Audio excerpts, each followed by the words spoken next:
Welcome to week two of the Green Page Fantasy Spot. As always, that is AJ. He is the green. I am Ken. I am the beige. And this is the Fantasy Spot. We are talking fantasy and helping to preview and plan for what we should look to do in our fantasy drafts as they're coming up. Now, last week we kicked it off with looking at the quarterbacks and the tight ends, and since then we've had some interesting developments with some of the quarterbacks. That we know Carson Wentz, he's back in practice. You can do that at your own risk. Joe Burrow, he is still practicing, but he's not playing. That too, you can take a risk on that if you so desire. We know that there are other players and other positions that we can cover. But this week, we're looking at some of the smaller positions, the ones that people don't necessarily look for a lot of points from necessarily. But we know that if you don't get points from here, chances are it weakens your potential for winning. AJ, what's happening, my brother? I'm good, sir. Good. Ready to get into this discussion because I cannot wait for these drafts that we have coming up. Yep, and speaking of drafts, as we made mention of last week, we are still in the process of getting our managers in for our fantasy league. We are still open to more people coming in and saying, they want to be a part of it. We are looking for at most a 10-team league. We were willing to work with 8. And of course, it is the two of us and you. So reach out, let us know. And of course, subscribe to the show, hit the bell, and you will know whenever our fantasy spot is on. So, AJ, this week we're looking at special teams or the special teams positions first and foremost. Now, we know that kickers, depending on how your league is set up, you get points mainly for the kickers scoring points. For the kicker who scores an extra point, that's 1 point. And then you get 3 points for the field goal. And then depending on the way how the league is set up, you can get extra points for the distance that these kickers are kicking from. Now, again, we're looking back to look forward. Now, when we look at the kickers and how they produced for last season and compare this to seasons gone, you will be surprised, AJ, to recognize that your guy, the recognized most accurate kicker in the league, Justin Tucker, he was 7th of all the kickers last season, and the number 1 point getter for kickers was Jason Sanders from Miami. So AJ, when we look at the list here, we have Sanders, Younghoe Koo from the Falcons, Tyler Bass from Buffalo, Carlson from the Raiders, and Zerline, who was of the Rams but is now in Dallas. When you look at this top 5 and compare it to the rest of the list, do you see any great changes with how that top 5 is constructed heading into this coming season? My prediction to make the top 5, I'm looking to see who I think will drop out, but I think Blankenship gets into the top 5 from that 6th position this year. Though. He's someone I had my eye on from last season. I could not get him in any of my leagues. Yeah, because as you said, my guy is J Tuck, so I usually go for him, and when it's about that time in the draft, right? Try to snatch him up. This is actually a really good list. I Greg the Leg is usually very dependable. Sorry, but I think this year he could be the one that falls out of that 5 for Rodrigo Blankenship. To be quite honest, in the case of Justin Tucker, I think that's more to do with his offense just being a little bit more potent with the ability of Lamar Jackson. So That's Mhm. kind of why his numbers look like that. He's still very dependable, but you won't see him taking as many field goals, and it's more extra points and stuff now because the Rams getting the ball into the end zone, right? And the Ravens, the Ravens. Ravens. Sorry, yeah, getting the Mhm. ball into the end zone. So, um, but yeah, Blankenship is somebody I would bank on, especially since Carson Wentz is coming. Since Carson Wentz is the incoming QB, and we do not know exactly how he's going to perform in this team. I could see him driving them down the field, but we don't know how often he's going to get that ball into the end zone. But he'll have them in field goal position, at least most times in on their drive. So Blankenship, I feel, is a good call for me to get into that top five. So I'm looking at the list, and I have concerns about a couple people. As you said, Blankenship, he could rise depending on the play of whoever is quarterbacking the team because you never know. They might not be punching the ball in very often, which gives him opportunities to kick. I'm looking at the number one player in kicking for fantasy last season, Sanders. Jason Sanders.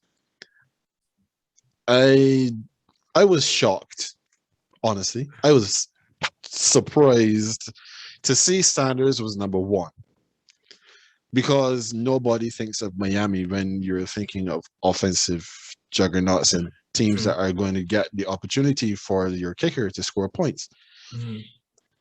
No, my greatest concern where Sanders is concerned is the play of his quarterback because Tua Tagovailoa has not been great since he's been in the league. And with him not being great since he's been in the league last season, they were doing a lot of pinch quarterback play, like the pinch hitter. You bring Yeah. in a hot hand to try to get you over the hump when your quarterback is not the one that was quite doing it. And at least they had Ryan Fitzpatrick, Fitzmagic, to try to make some of that happen. Fitzmagic isn't there anymore. So everything now is dependent on the development of Tua. Mm-hmm. So I'm not sure if I'm confident that Miami and their kicking game is going to be 10.8 points, 172 points on the season. So you don't think he's going Someone to be in the top five at all, or just I not at number one? I believe he falls out of the top five. Five. Honestly, the top five, according to the list that we're looking at here, this is using the fantasy scoring from last season from Fantasy Pros, and they do it using standard scoring. Sanders had 172 points. The top five, the number five kicker had 153 points. I am not sure that Sanders gets 153 points this season. That's just me. Now, when I'm looking at who could probably replace him, I have my concerns about Blankenship just because we don't know what's going to happen with their quarterback situation. Mm-hmm. I am not confident in Ryan Suckup because as much as it works out that the Tampa Bay Buccaneers have brought back all of their players for this coming season, all of the starters for this current coming season, and they're the only team that's ever done that in history. I don't have that level of faith in the GOAT, and I don't anticipate that lightning is going to strike twice. So I don't have it there for him either. The kicker, who I actually believe has the best opportunity to rise up this list, Mm-hmm. is Brandon McManus from right here in Denver. Mm-hmm. And that is twofold. The first one is the altitude. It always allows kickers to kick the ball a lot further. That's why a lot of the records when it comes to kicking in the NFL are set right here in Denver. And then number two, when you take into consideration his quarterback situation, we either have Drew Lock or we have Teddy Bridgewater, neither of whom set the pulses racing. And at least Teddy will be steady all the way through the game. Lott gets hot in the fourth quarter. That means they're not scoring a lot of touchdowns early on in the game, which gives him more opportunities to kick. That's why I normally target McManus when I am looking for a kicker. I see. Interesting. Okay. Now, of course, as we made mention of last week, this is just our opinions. So if you have your own method of how you evaluate a position, then all power to you.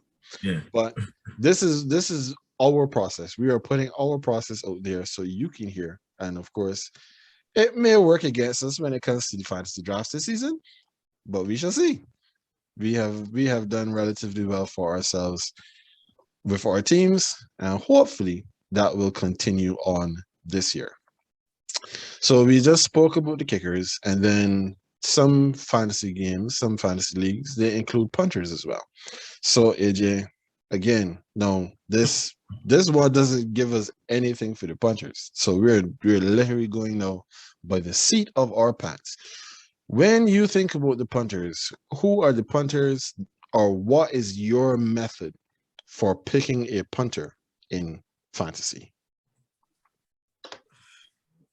The teams who are in very tough divisions, who don't seem to be able to get the ball down the field a lot, who have like inconsistent quarterback play, they can't get the ball on the field, so they always find themselves having to they're not in a position to in field goal range, or they don't get it down far enough, obviously, get into the red zone.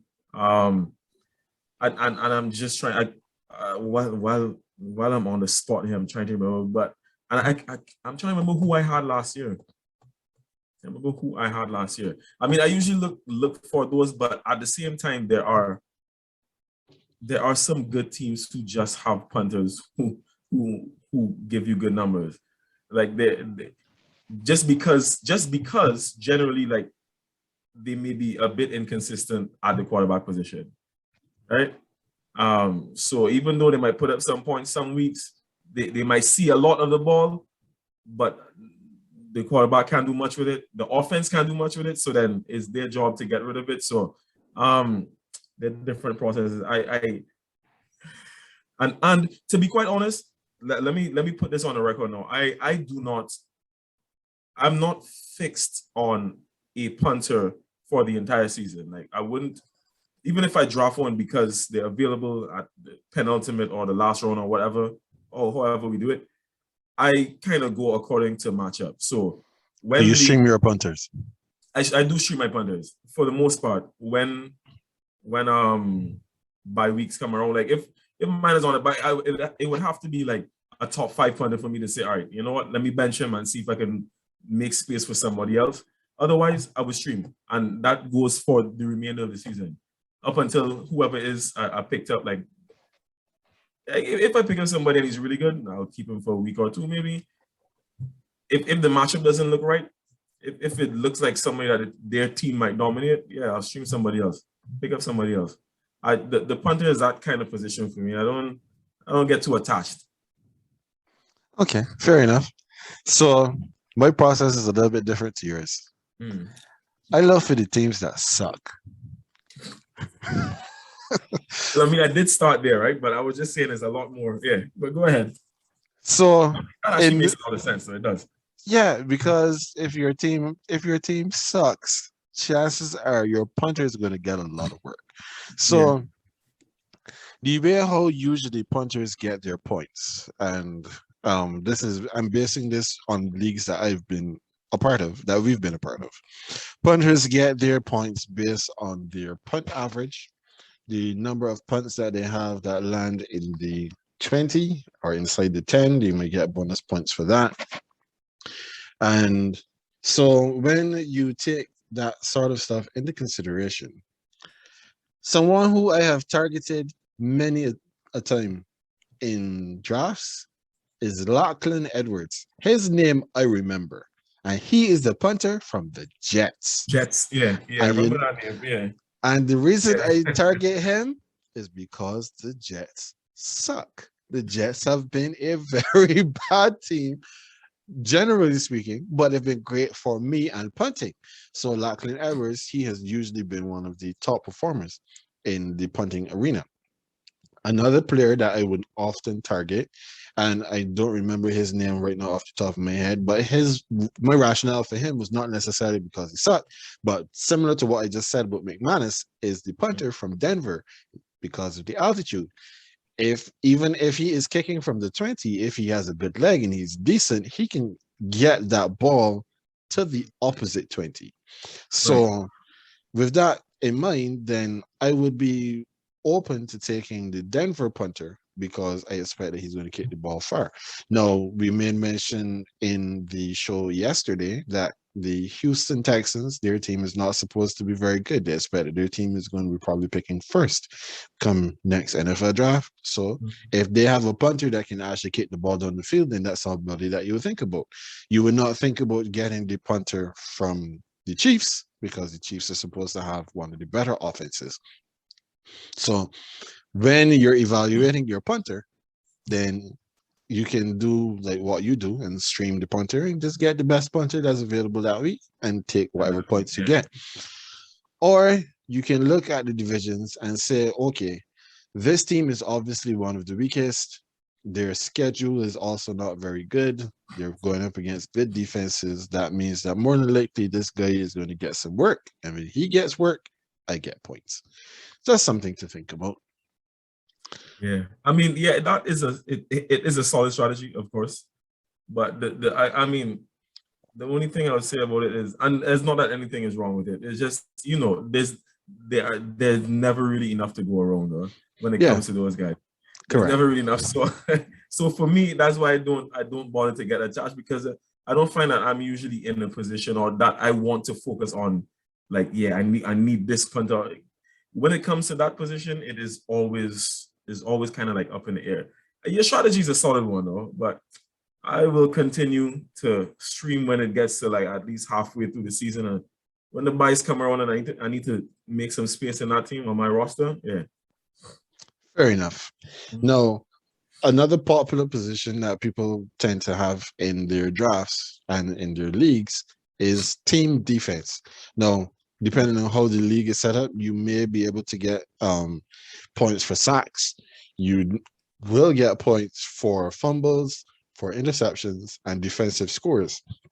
So my best advice at this point would be to see how your league is constructed and make a determination as to if you want to have these players in there. Well, if you're going to take defense because they get a lot of sacks and you get points from sacks, or if you don't get points from sacks and you just get points based maybe on the number of yards that the opposing team is able to put up, and of course takeaways. So AJ, when we look at the defenses from last season, the defenses, well, this side they combine both defense and special teams. I guess it shouldn't really surprise anyone. The number one team defense was the Los Angeles Rams. Then you had the Pittsburgh Steelers, the Colts, the Dolphins, and the Ravens. They were tied for fourth or fifth, depending on how you look at it. So, AJ, when you look at the defenses and the defensive personnel, because obviously defense is very personnel heavy and also scheme comes into play, do you see this top five repeating this season? And if not, who drops out and who slides up? Who improves?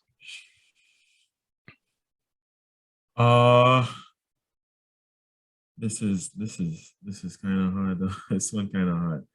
The top, okay, so the top two Rams Steelers. I feel like the Rams stay where they are. I could see the Steelers still being there. Mm-hmm. So all right, let me just to the viewers who can't see these figures. The top 4 and 5 Dolphins Ravens were tied at 141 points, and then number 6 the Washington football team at 127. Now, even before we had this discussion and we were looking at these numbers, Washington football team is a team that I had in mind when it comes to defense this year, right? Mm-hmm. I did have them as a defense in one of my leagues last year. They were fairly solid in terms of and consistent in giving me points. I did not even realize that there was such a gap between them and the team that finished fifth, because mind you, this is a standard scoring league. This season, I think this defense will still be as good, and it does help that they're in a crappy division, which means they could be getting a lot more sacks. That defense could cause a lot more trouble. Know that, especially Chase Young has had a year under his belt and so on. And who's the guy on the other side? I can't remember whose compatriot is on the other side of him. But still, I don't know if they have enough in them to make up that difference based on the defenses ahead of them. I think that the top. I'm trying to remember, because you just mentioned Miami. I feel like in the back of my mind, like Miami's defense is not the same as it was last year, but I don't have enough statistical evidence to prove that at this point. So unless you can bring something else, at this point, I will say the top five stays the same. I think Washington can at least get closer. And I won't lie to you, right, Ken? So Washington at 6, your Saints are at 7, the Bills 8, the Bucks 9. After that 9, I ain't really confident in many other defenses here. I'm not. That's where, yeah.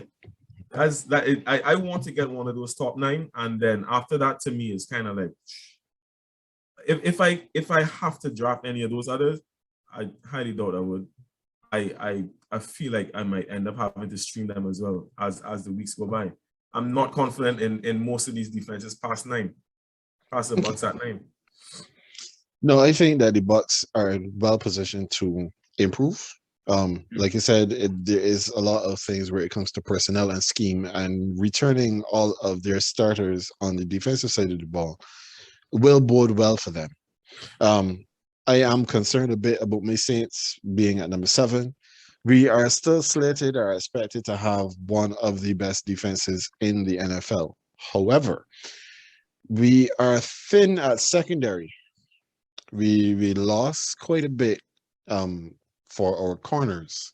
So that is something that has me concerned heading into the season. But the rest of my defense is still very, very solid. So the Saints could be roundabout where they are. I do believe the Buccaneers raises. When you look at the teams in the top 5, they haven't really had a lot of change in their personnel. What would have been a big loss for the Dolphins is if Xavier Howard had left, but he is back, so they should still be good. The Ravens, as far as I remember, have not really lost much on the defense as well. They have always been good on defense. Judon, but I can't remember how I don't know what Judon's numbers, because you remember Judon is now at us at the Pats. Yes. I don't know how much of an influence he was in. I cannot remember what Judon's numbers looked like for last year, but he's one of the players I know that they lost defensively. Yeah, no, one of the teams that to me was a little bit surprising, just looking at this list, and I'm still like, you have to. The Chicago Bears. I knew it had to be them, because I was thinking the same thing. I was thinking they had like 19 or something like that, if I remember. Yeah, they're 19. 19. There we go. Yeah. They had 90 points. And this is, again, standard scoring. So this is all about takeaways and that kind of thing. The Bears' offense wasn't good. So the Bears' defense was on the field a whole lot. And that probably helped work against them. But they can't be 19th this season again. It's not possible. Chicago is known for having strong defensive teams. And to be 19th in this coming season, I just don't see it. But of course, we must give dishonorable mention to the Detroit Lions, because if the Rams are number 1 at 151 points, it would be remiss of us. It would not be right of us to not give them the credit that they are due, with 29 points in 16 games. Oh, gotta love it. With an average of 1.8 points per game. What is actually surprising me now that we're looking at this end of this table is that the Titans are so low. Yes, that is surprising. I didn't scroll all the way down here, but seeing the Titans at 26 is wow. Yeah, because the Titans, at least we knew that the Titans secondary was relatively good compared. But it seems like their pass rush was a problem. And like they're Really? saying that if they could get their pass rush fixed, that maybe the Titans could even be considered to be a Super Bowl contender. I'm not necessarily as high on the Titans defense as that. I know the Mhm. Titans, they had Malcolm Butler. He is now over with Arizona, but Mhm. you aren't that well about Malcolm Butler anyway, the patriot that you It is what are. it is. It is what it is. Um Kenny Vaccaro, my former strong safety with New Orleans, he was with them. I think he's still Mhm. there. They had personnel. I guess just couldn't really put it together. I mean, And they we lost knew, Adore too, right? yes, and they lost to Dory Jackson. Jackson. So I mean, when we look at like the Texans even coming behind the Jets, and the Jets weren't known to be a very strong defensive team last Mhm. season. The Chargers, they for the personnel that they had, they should have been better. Everybody knew the Cowboys' defense was not very good, and they're above the Chargers, the Broncos, the Titans, the Vikings, teams that you would expect would have had stronger defenses. So is like you said, but after you get past like the top 10, I mean Arizona was 10th, and they just brought in Yeah. JJ Watt, who has said that he is tired of playing it safe. I actually heard him in an interview saying that he's not been happy with the tape that he's put on film for the last 4 years because like they're trying to make sure that he is healthy and that he plays as far into the season as possible. But Interesting. he is of the opinion that he should be playing JJ Watt football, which is he's coming full tilt every snap. And well, it lasts as long as it lasts. I let me actually make some honorable mentions here because so we were essentially speaking of the ones we expect to the defenses we expect to be as good as they were last year, right? Mhm. But I didn't, and then we spoke about the surprises like with the Bears being so low and especially the Titans. I think it would be remiss of me to not say that I think that our defense will be better this year. I Mm. think that our defense will be better this year. Bill is a defensive coach. Yes. Um, and he did make some additions to the defense this season. Obviously, we have some players back who took the year out due to COVID. So I think that always will. I don't know if we're back to top five status because, like I said, I feel like the top five could remain, but I think we could crack that top 10. And I must admit, I think the Browns could be a sleeper defense. To be very honest, I think the Browns could be a sleeper defense. Um, the most notable addition, if I remember correctly, was Jadeveon Clowney. Yes. You have to remember me if they brought in anyone else, but I think he still has a little bit more to give, and their defense was actually relatively good coming onto the latter part of the season. So they could be a team to look out for if you don't manage to snag any of the top defenses. I would say the Browns are a sleeper defense, or if they're just lagging around on the waiver wire, and also bear in mind you do not have to stick with the team that you drafted. A lot That's of correct. a lot of the times we draft and because someone's available, we pick him up and then we're like, nah, you know what? I don't really want this guy. I just pull him because so then drop and pick up. Like it you can start as soon as your draft is finished. It's true. And we often do that because Oh, as yeah. soon as the draft is done, you're looking through your team and it's like, wait a second, why did I pick You always this have that guy? at least one. You always have that at least one. You know what I mean? It's always Yep. at least one that like, yeah, why did I really take him now? I'm sorry. Yeah. And then you move on from him to somebody else. Easily. Yep. So that is the defense. And then the last one that we are going to touch on for this week, for some leagues, they include a head coach. No, the head coach is not necessarily that you're picking Bill Belichick if you pick the Patriots head coach, or Yeah. you're picking Sean Payton if you pick the Saints head coach. You're picking the position. And from what I remember, the way how those points are awarded is usually by point differential Yeah. in the By the margin win. of victory, correct. Yeah. Yeah, so if you have a team that scores a lot of points but gives up a lot of points, chances are your head coach isn't giving you much of anything at all. But if you have a team that has a strong defense and they have a very high performing offense, then you may be in business. So, AJ, for the folks who are looking at head coaches, who are the head coaches that you believe they should target? The number one head coach this year would have to be Kansas City. I feel like Kansas City, if you're looking at any head coach right now, it has to be. And again, you're not drafting Andy Reid, would just say Kansas City head coach. But that definitely is the name to look for. Because like you said, it's a lot to do like the margin of the victory. So your team has to be good on both ends to get that point, to get more points. Otherwise, like a win by like a smaller margin would give you like a 2-point or something like that. But Ken, let me be very frank here again. This is also one of the positions that I stream, even more so than a punter. Because while you can have like a punter or kicker or whatever it is that could give you consistent points week after week, I feel like this position especially is a position that is based on the matchup.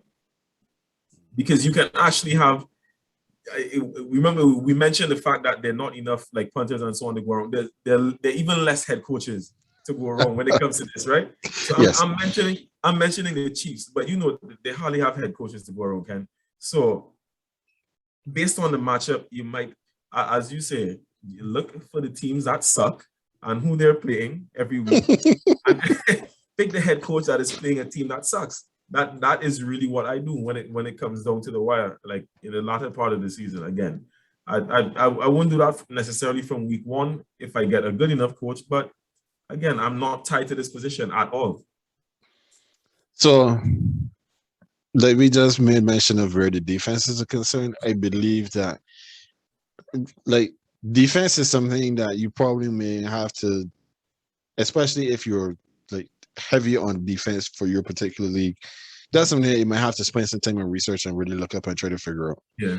But you tend to know which teams are good on offense. You don't really have to look that hard to figure out, okay, this team is actually pretty good, especially if you're not putting up 28 to 35 points a game. So what I would normally try to do when I'm looking for my head coach, I often end up having to stream him too, because I tend to not pick my head coach until like the last 2 or 3 rounds. Same with my kicker, my punter, unless I recognize that there's somebody that I really want to target, and we're getting a little late, and I think that somebody may try to grab him before I can get there. But when we're looking at the head coach, a good head coach that if you're going to try to keep your head coach for the entire season is a Rams head coach. The Rams have an above average defense and they have an above average offense. That should mean then that when they're playing against weaker teams, that their point differential should be high. That said, the Rams division is one of the, if not the hardest one in football.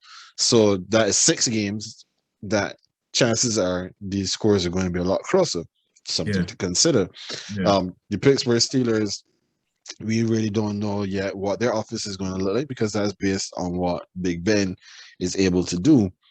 But their defense is supposed to be good. So there will be somebody that will target the Steelers in the draft, but maybe or maybe not. They might not be the best one to go after. To be honest, teams in divisions that are weak should be the ones you should try to target. So if you can get the Titans, because they have the Jaguars, they have the Texans in their division. Those are games that you could probably get. You could get some good points with. You could look in the NFC South. You could try to get the Saints. You could try to get the Buccaneers, because we still have the Carolina Panthers and we still have the Atlanta Falcons in our division, who are not expected to be very good coming into the season. The Falcons, maybe. The Panthers, not so much. But those are the kind of things and the kind of teams that you would think about. That is usually my process when I'm thinking, okay, if I'm going to get a head coach and I'm looking to keep him for this season, then those are the kinds of things I would look for. Divisions where you have 1 or 2 teams that are extremely strong, and then you have teams that are less than. Honorable mention goes to the NFC East, but you would probably want to get a team that's playing against the East rather than taking a head coach from the East. So, Yeah, agreed. yeah, those are the kinds of things that I would normally consider when we are looking at head coaches. But I kid you not, last year, right? Mhm. Last year in our ESPN league, coming down to it could have been like it's somewhere in the second half, somewhere in the second half of the season. Can't remember exactly where it was. I was just looking to see if the head coach I was facing, the Jags or the Jets, was free. All right, facing the Jags or the Jets next week. All right, cool. Stream that. If not, then look for the next best option. But I was just looking for those two every week. Every week. So you can imagine then a manager who is using your approach, who was looking at the Dolphins and was thinking, okay, so the Dolphins are probably in tank mode. So I'll just get the head coach play against the Dolphins, and then the Dolphins come out, I just beat them. Well, you have to know the teams. That's why you need to look at the teams throughout the entire season, see who is doing what, who has the actual capability and potential to be better, and who will actually want to be better during the season, and then they go from there. But like I said, this is it's a part of the process, and I won't advise anyone to do it from week one. Even I myself, I don't start streaming positions from week one. Mm-hmm. It don't work like that. That's too much to consider and too many roster moves to have to make. But as the season goes on and things start to fall in place, then certain positions I feel like it's just better to stream as opposed to like being locked down. Because when the buys hit and you need roster space, like these are the positions that you need to get rid of to be able to bring in good guys. Buys and injuries, of course. Of course, because injuries, if there's one thing that can scupper your fantasy league, just like a genuine NFL team, it is injuries. Jeez, man. Imagine the guys who had Dak Prescott last season and were riding high for those first 3 weeks, and then that broken ankle, that was it. And it wasn't you that had, and you had McCaffrey, right? You had to run CMC. Mm-hmm. I was injured the whole season. Don't worry, I had Saquon. So I know your pain. I felt your pain. Yep. At least you had 3 weeks.